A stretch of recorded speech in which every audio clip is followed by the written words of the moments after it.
Hello, I'm here with Birmingham Police Chief Roper to talk about what the community can do to help police fight crime. And Chief Roper, this week we have a little more of a serious one, although I guess all crime is serious. But today, one of the suspects you're looking for is wanted for attempted murder. That is correct. And this individual is Mr. Horace Laster. He's wanted for attempted murder, and his last known address is in the 600 block of 71st Street South.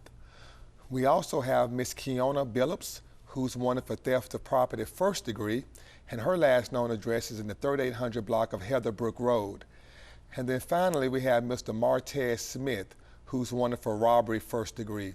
Unknown where the suspect may hang out or where he might be living, so we're asking the viewers if they have any information on the whereabouts of either of these subjects to please contact the Birmingham Police Department. How forthcoming are you finding the community to be with information on some of the more serious crimes? Well, it's challenging for us at times. The recent homicide which occurred from the shooting at Railroad Park, we need more people to come forth. We need more information about what transpired there. And so, as we often say, we don't need the caller's name or identifying information. We just need the information itself. If they just give us the information, we can put the pieces together. Yesterday, you made a comment that people should remember this is a 15-year-old child who died in this incident. There was a lot of focus on this happening at Railroad Park, but the personal part about the victim, is there anything you can tell us about him? No, it's really tough for me being in law enforcement and being the chief. This kid's at the park and he loses his life. And so, you know, we've had too much of that, not just here in Birmingham, but throughout our nation. And we're all challenged in this area. The community should be outraged. We need to do something about this don't snitch mentality. As people often say, it's not snitching until it happens to you. Because then you want people to come forth with information. So for the people who were at the park when this crime occurred, imagine if this young man was related to you. You would want people to come forth and share what they know. And we've made it easy. All we ask for is the information. So if you would just pick up the phone and call Crime Stoppers at 254-7777, or call the Birmingham Police Department and ask for our homicide unit, and just give us the information. We don't have to have your name. And when we get people motivated enough to do that, we can then really begin to impact crime. There is a certain level of outrage because we've had more than one teenager killed in an incident where there were lots of people gathered, lots of people could have seen something, but nobody is speaking, and these remain unsolved now for years. Absolutely, and for those families, they just want justice. They want some type of closure regarding the death of their loved one. And so when people come forth, we really have good results then. The crimes we have not been able to solve are the ones where there was just a lack of information. And so give us that information and let us put it together. Because one thing about it, some citizens might be watching and they may think, well, I don't know much. This is all I saw, this one little piece. Well, that may be the piece that we need. That may be the missing piece of the puzzle. So please trust us with that information. Share it with us and let us take it from there. Yesterday, and this was one of the questions I had in watching, listening to some of the reports that came out and some of the coverage that we had, we talked a lot about the security cameras at the park and how that is a safety mechanism that's being promoted as it's a safe place because we have these cameras here. Do the cameras not see anything, or where does that information go? Well, I won't get into and can't get into the specific pieces of the investigation because we're at a critical point now. But we're putting all the information together, all the evidence that we do have, we're putting that together. But we still have a chasm, we have a gap, because we need more. And so that's where the citizens who were at the park can really help us. The material evidence, photos and videos and all of that stuff, we can get our hands on that. But what we can't replicate is what someone saw. And that's why we need the citizens to come forth. Who gets the surveillance video? Is that the police surveillance?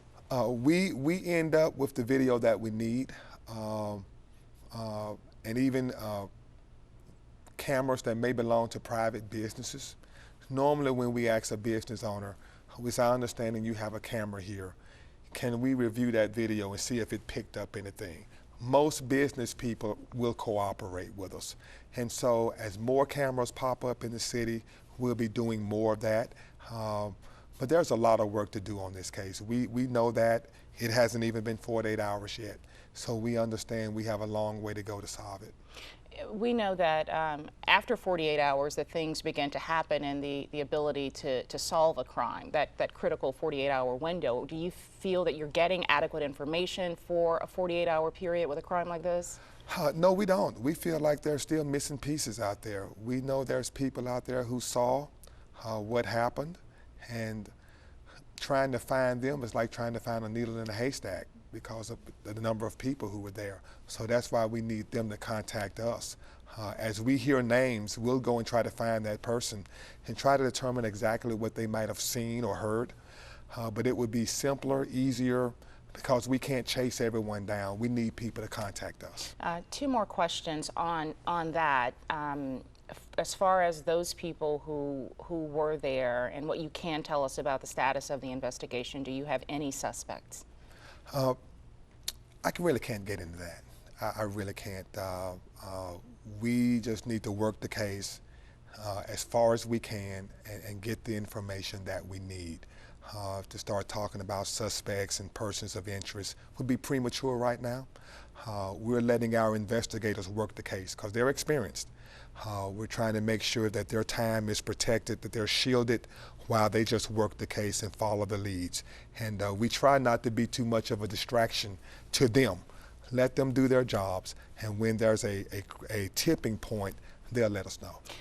The mayor issued a statement yesterday about the two of you developing a plan. Is there anything you can tell the public about that meeting and that plan? Well, the mayor is extremely concerned, and so am I, whenever we have a loss of life in our city. What has shined an extra light on this one is the location, and we understand that and we recognize that. But we want to make sure that we're doing everything we can as a department, and the city is doing all that it can, because crime is not just a police department issue. It's a society issue. It speaks to parenting. It speaks to moral values. It speaks to our faith community and things they can do, what our business owners can do, what the family structure can do. And so it involves a lot of different aspects of society. The police department does have a role, and our job is to make sure the police department is doing everything it can, while we also try to marshal the resources throughout the city to really attack the crime issue from a comprehensive approach. Black males, teenage to mid-20s, are, their likelihood of being involved in a violent crime more than any other group is way up here. What can you say specifically to that, to parents of young black boys? I'm a parent to an African-American male. Well, what has transpired through the years, not just in Birmingham, but as I follow news stories in other cities, urban cities, as I talk to other chiefs and public safety directors, there's a major concern, and rightfully so, regarding what's occurring with this segment of our young black men. It's not all of them. We have young black men doing great things in school. They have great visions and goals for their lives, but there is a segment where they're shooting each other, they're killing each other. And the majority of the time, it's not someone of a different race or a different demographic that's committing a homicide. What we normally see, and it's not a breaking news story to anyone, is young black men killing young black men. And that's the course of life that we need to correct, that we've got to influence more. And that takes more than the police department. Because for the most part, by the time the police department gets involved, it's too late. How do we prevent it on the front end? How can we build up the family structure, build up the neighborhood, and all of those aspects of society that should have some type of disciplinary approach, some type of positive influence on these young black men? Because too many are entering the criminal justice system. Even the ones that aren't involved in homicides, we still see too many entering the criminal justice system for various reasons. And so those are the type of things that speak to a broader issue, and it's one that we want to attack here in Birmingham. Okay, is there anything you want to add at all, Chief Roper? I know it's a much more somber interview than we normally have. It is, but it's a much needed discussion. We've had some success through the years lowering crime here in Birmingham, but we know we have a lot of work to do, and it's going to take all of us getting involved. Okay, thank you. Thank you. Join us next week as we chat with Birmingham Police Chief A.C. Roper.